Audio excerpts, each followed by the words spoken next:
Bruce Lee kept a private notebook nobody was allowed to read. Not Linda, not his students, not anyone. When Shannon finally opened it 30 years after his death, what she found inside changed everything she thought she knew about her father.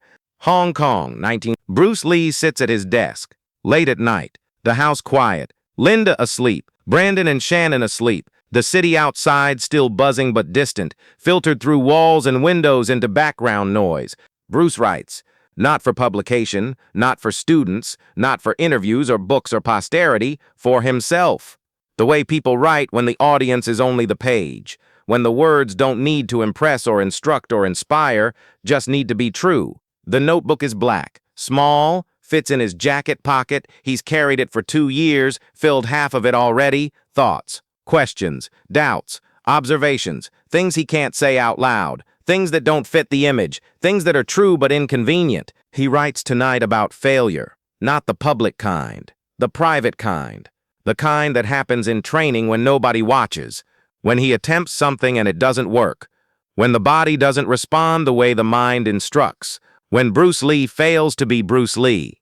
He writes, today I tried the spinning heel kick combination 14 times. 14 times wrong. The angle is off. My hip flexor is compensating for the back injury. I can feel it, but I can't correct it. 3 years since the injury, and I still can't do this combination the way I see it in my mind. The gap between vision and execution is the most painful distance in martial arts. Maybe in life, the gap between vision and execution is the most painful distance in martial arts. Maybe in life, the gap between vision and execution is the most painful distance in martial arts. Maybe in life, the gap between vision and execution is the most painful distance in martial arts. Maybe in life, the gap between vision and execution is the most painful distance in martial arts. Maybe in life, the gap between vision and execution is the most painful distance in martial arts. Maybe in life, the gap between vision and execution is the most painful distance in martial arts. Maybe in life, the gap between vision and execution is the most painful distance in martial arts. Maybe in life, the gap between vision and execution is the most painful distance in martial arts. Maybe in life, the gap between vision and execution is the most painful distance in martial arts. Maybe in life, the gap between vision and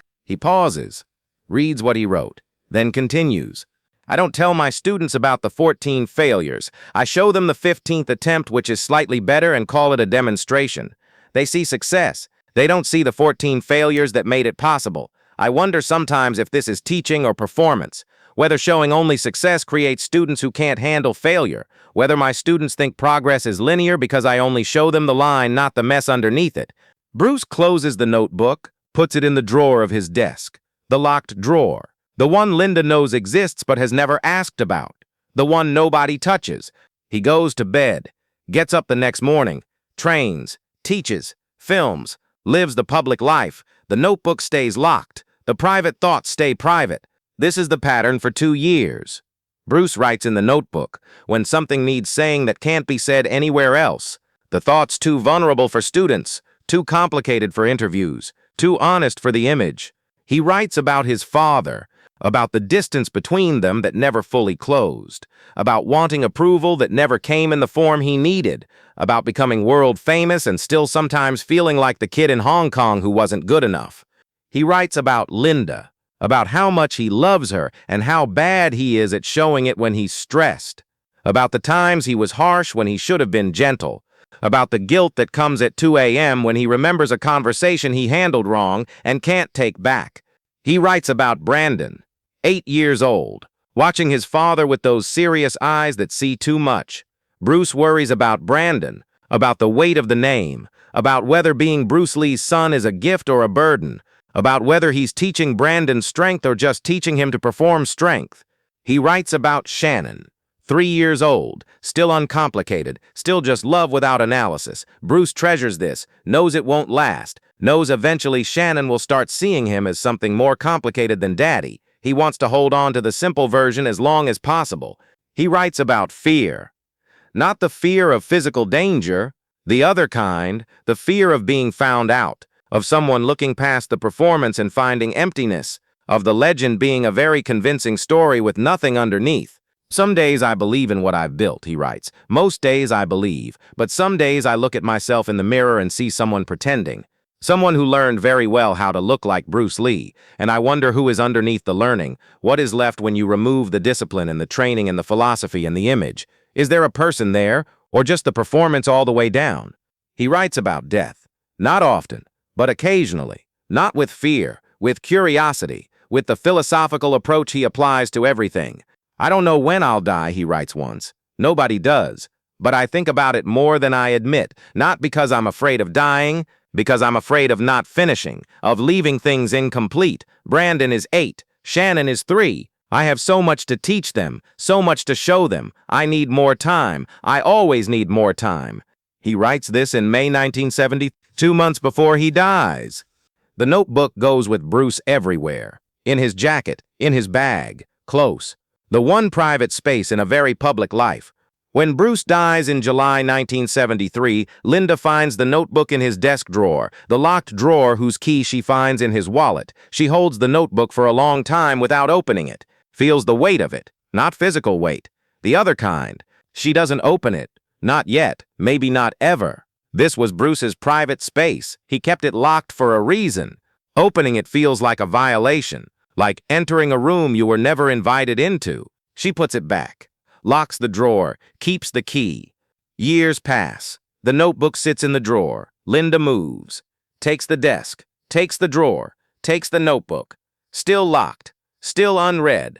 Brandon asks about it once. Teenager. Curious. Mom, what's in the locked drawer? Your father's things, Linda says. Can I see? Not yet. Brandon accepts this. Doesn't push. Somehow understanding that some things have their own timeline, that the drawer will open when it's supposed to open, not before. Brandon dies in 1993 without ever reading the notebook. Shannon asks about it in 1995, 2 years after Brandon's death.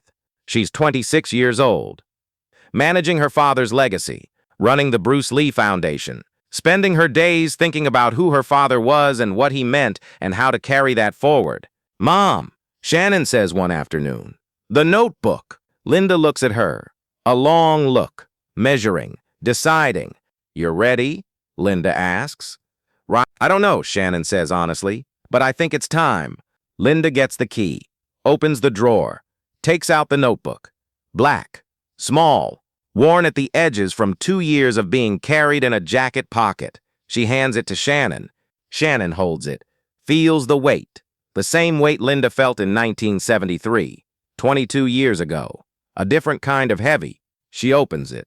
The handwriting is immediately recognizable. Bruce Lee's precise, controlled script. The same handwriting from his published notes and letters, but different in energy. Less controlled, more honest, like the difference between a person's public voice and their private one. Shannon reads.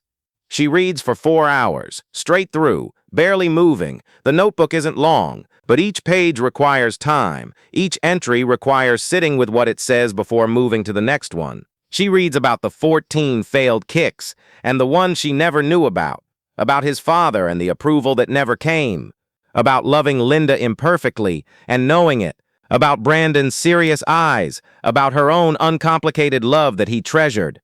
She reads about the fear of being found out, about wondering if there's a person underneath the performance. She reads the entry from May 1973. I need more time. I always need more time. He died 2 months after writing that. Shannon closes the notebook, sits in the silence of her mother's living room. 2 women, connected by a man neither of them has anymore, by a small black notebook that held his private truth for 22 years. What was he like? Shannon asks. Not the public version, not the legend. In here, what was he really like? Linda thinks for a long time. Scared, she says finally, brilliant and driven and extraordinary, but underneath all of that, scared, like all of us. Shannon looks at the notebook in her hands. He wrote about me when I was 3. He said I was uncomplicated love. You were, Linda says. You still are. Shannon cries, not from sadness exactly, from something more complicated, from being seen by someone who's been gone for 22 years, from finding out that her father watched her with that specific quality of attention, that he wrote it down, that he thought to preserve it. She reads the notebook 3 more times over the following weeks, each time finding something new, something she missed, something that lands differently now that she's processed the first reading. She doesn't publish it, doesn't share specific entries publicly. The notebook remains private, as Bruce intended. But it changes how Shannon talks about her father, changes what she emphasizes, changes what she believes matters about his legacy. People want to know about the kicks, Shannon says in an interview years later, about the philosophy, about the techniques, and those things matter. But what I want people to know is that he was afraid, that he doubted, that he wrote in a private notebook about failing the same combination 14 times and wondering if he was really there underneath the performance, because that's the most useful thing about my father, not his extraordinary abilities, his ordinary fears. The fact that he felt what everyone feels, and trained anyway, taught anyway, built anyway, created anyway. The notebook shows the gap between who he appeared to be and who he was privately. And what's amazing is the gap isn't what you'd expect. The private version isn't lesser, it's more real, more human, more relatable. The private Bruce Lee is more inspiring than the public one, because the public one seems unreachable, but the private one, the one writing about 14 failed kicks and wondering if he's really there underneath everything, that one I can aspire to. That one I can learn from, because that one is struggling, just like me, just like everyone.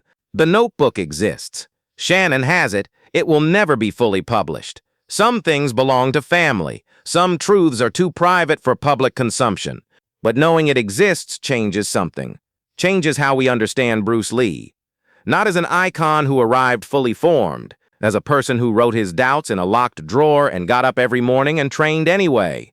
The 14 failed kicks, the fear of emptiness underneath the performance, the need for more time that went unfulfilled, all of it in a small black notebook, carried in a jacket pocket for 2 years by a man who knew the difference between what the world needed to see and what was true.